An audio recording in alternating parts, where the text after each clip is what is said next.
Okay, so next topic that I must discuss with you, which is the last type of sequence very required, that is dictionary. Thing is that so far the two type of sequence I discussed, one is list, another one is tuple, where the elements get accessed through the index value, right? But here, in case of dictionary, the elements get stored or rather accessed in the two parameter or rather two rather two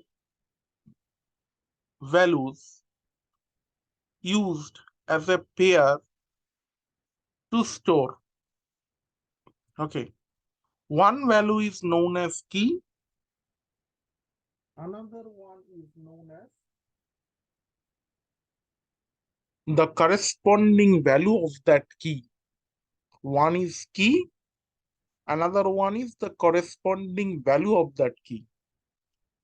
And the key and its corresponding value is separated by colon. The key and corresponding value is separated by colon, and the consecutive items are separated by comma. And the entire dictionary items as well as value are enclosed within curly braces. So this is the representations of a dictionary. Dictionary name, one is key, value. This is the first key, this then value, key, then value, then key, then value. They're just like it. Okay. And entire one key value pair is separated from another key value pair by a comma. So key value pairs are separated by comma, and this key value pair, matlab all the key value pairs are represented within a curly braces, and key and value, they are separated by a colon. That is the representation of a dictionary. So here, dictionary, like roll number, name, codes, these are the key values. Okay. And the value of this corresponding key, roll number is this 16 by 001. ROV is the corresponding value of the name key. BTEC is the corresponding value of the course, just like it. So this is the way the dictionary can be represented. So unlike the other type of sequence, here the elements are accessed through key value, not the index. So how we can access it? DICT within bracket, we have to mention the key value, that is roll number, then name, then codes. DICT is my object. Dictionary object, the key is the roll number, key is the name, key is the course. By mentioning the keys, we can access the values of it. So in case of dictionary, we are accessing values through key.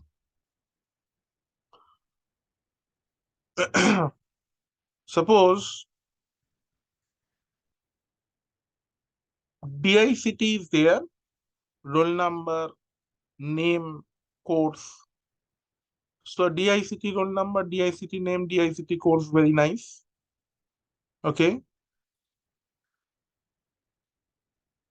DICT marks equal to 95. This key, it was not present when this dictionary object has been declared. Later on, we are adding item into the dictionary by just mentioning that object name, and within bracket we have to mention the key value, then assign the corresponding value of it. Okay. So now if you print, you will get the roll number, the name, the course, the marks, all of it. So if this line is not there, this new entry is not there, and trying to access the marks key, then definitely it will return an error that is known as key error, because that key is not present in that dictionary object. And we can modify earlier example. This is the example of how we can add a new key value. We can modify the existing value of a key item. Say suppose this is your dictionary. Okay, roll number, name out of roll number is this, name and codes. Okay. So later on, after printing roll number, name, codes, I am adding another entry, marks. Now I am modifying the value of the course. Earlier it was BTech and now it is BCA. If I print the value of the course, it is looking that you are getting BCA. That means entry gets updated. So you can modify the item. If I want to delete an item, okay, you can delete one or more items using del keyword. So del can be used over here. To delete or remove all items, just one statement, use the clear function. And finally, to remove an entire dictionary from the memory, we can again use the del statement. That is del dictionary name.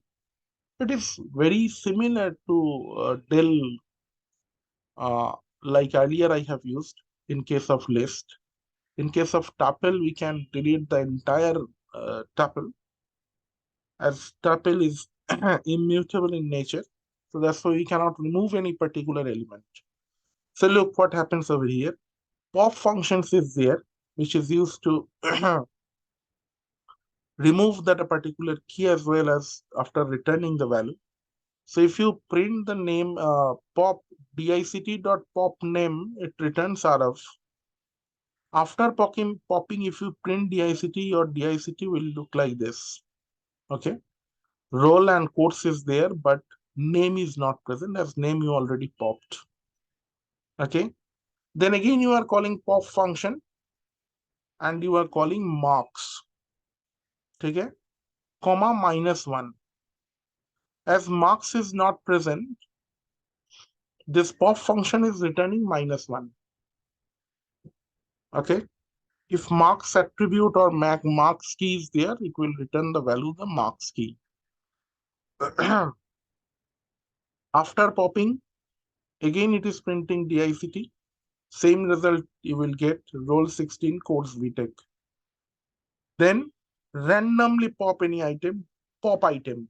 For that, pop item function is used. And randomly pop item is course BTech. After popping this random item, when you print dictionary, you are getting only roll 16. Finally, pop aggregate, AGGR. Last time when you called pop marks, which was not present, you passed another parameter -1, which is telling that if marks is not there, it will return -1. But in this case, when you are popping AGGR, you are not passing any value, any other parameter. So it is giving you error. And the error is key error because AGGR is not there in the dictionary list.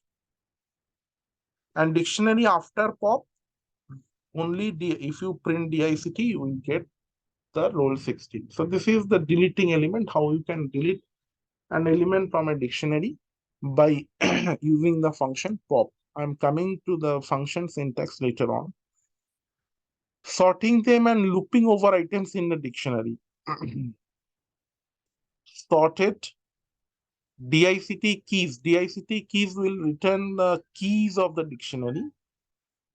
And if it is passed another, it should be sorted.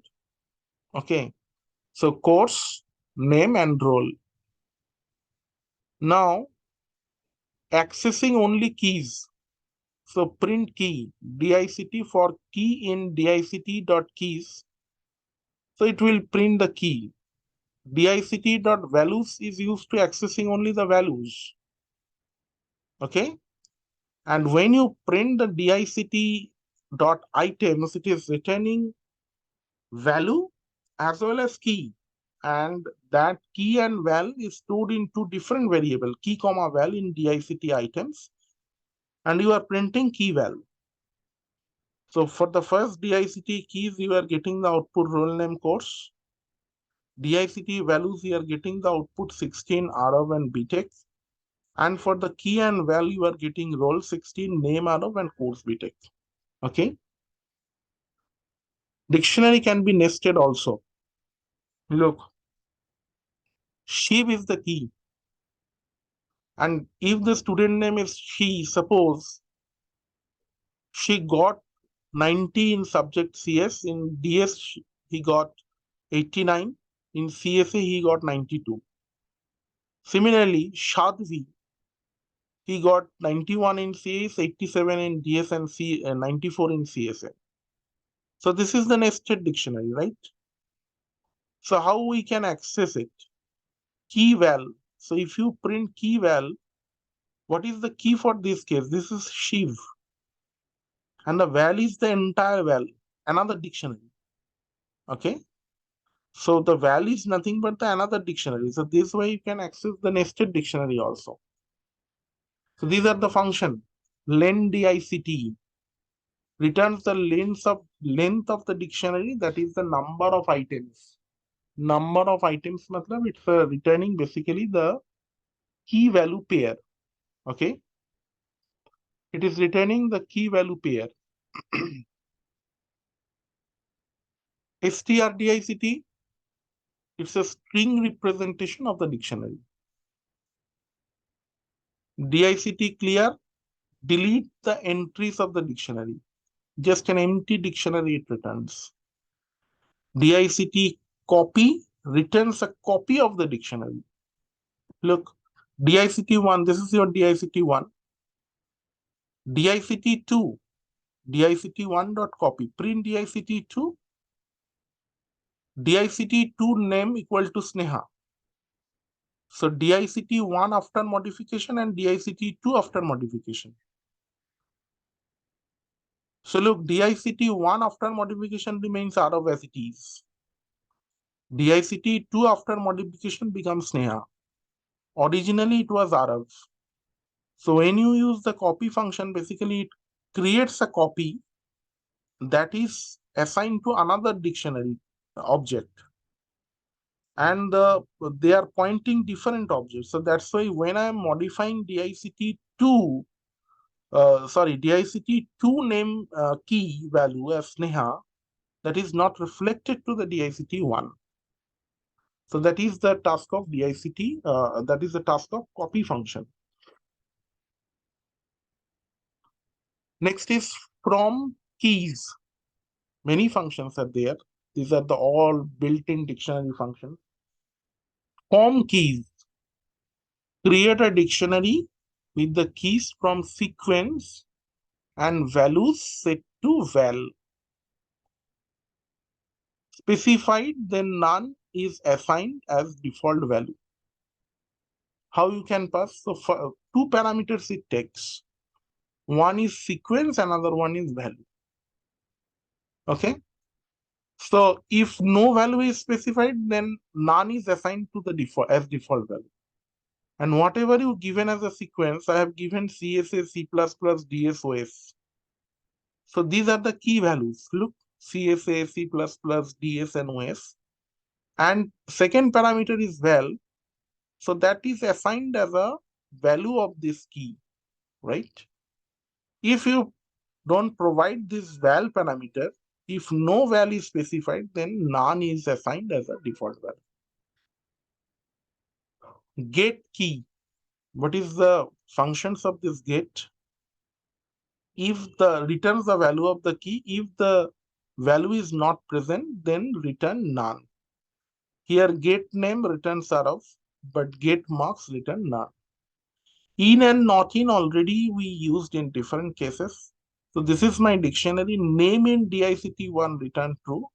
Marks in DICT1 it is returns false. DICT items earlier told that it returns key value pair. Okay. So name Arav, course BTech and roll 16. So what it actually returns? It returns list of tuples key as a form of key value pairs. The roll 16 name Arav, course BTech. So roll 16 it's a tuple, name Arav is a tuple, course BTech it's a tuple. So return a list of tuples as a key value pair. DICT keys is returns a list of what? List of keys only. Role name and course.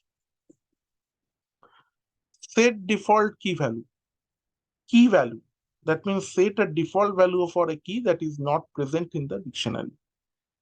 That is not present in the dictionary. Marks 12. Marks 12. That means DICT name has got DICT get marks 12. Set default matlab the key is not present yet. You are adding key as well as set a default value of that key.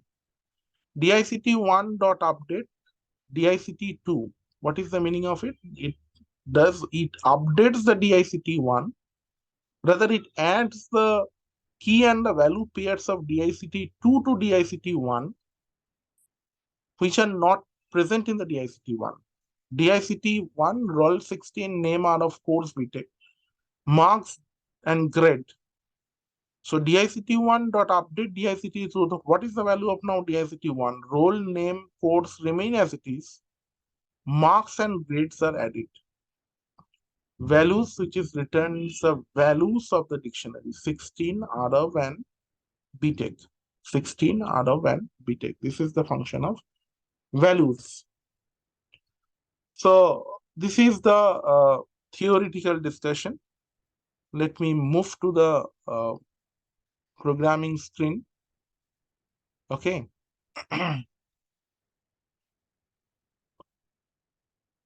So one or two things I discussed over there. Yes. So how we can create a dictionary? That is, I already discussed in the slide. Still, I used it over here. So this is the dictionary created using calling constructor DICT. It will create an empty dictionary. Second thing, second approach is within curly braces. These are the keys X, Y, and Z. Okay, these are the keys through which we can add or rather create a dictionary. Okay. Next, DICT. Another approach is DICT list of tuple. This is the each and every tuple says key pair value. Name X, age 40. Okay. After creation of this dictionary, this has already been discussed that if I want to add one more key, just write the dictionary name within third bracket, the key value EC. If the value is present, if I run this code, look at D, dictionary D, it is empty dictionary. Dictionary A, it is X10, Y20, Z30. Okay. Dictionary B, it is name and age, name and age. Okay. And later on, I added one item that is department CSE, so it gets added. Okay. And look at the dictionary C. It is comprising two keys, that is name and age. Okay. Name and X and age is 40. Okay. So now, how I can print the content of the dictionary in this way also. Print I and B. What I represents then the key value of the dictionary, that is name and age. And as it is B, so department also. Okay. So X, 40 and EC. And when I am printing Z, Z equal to B dot items. So what are the items in dictionary? B have name, age, and department. So items returns key value pairs. There's a list of key value pairs. So look, it is returning key value pairs. So list of tuples, and each tuple comprises with key value pairs. So I hope this thing is clear to you. Using this concept, you can do your assignment. Thank you.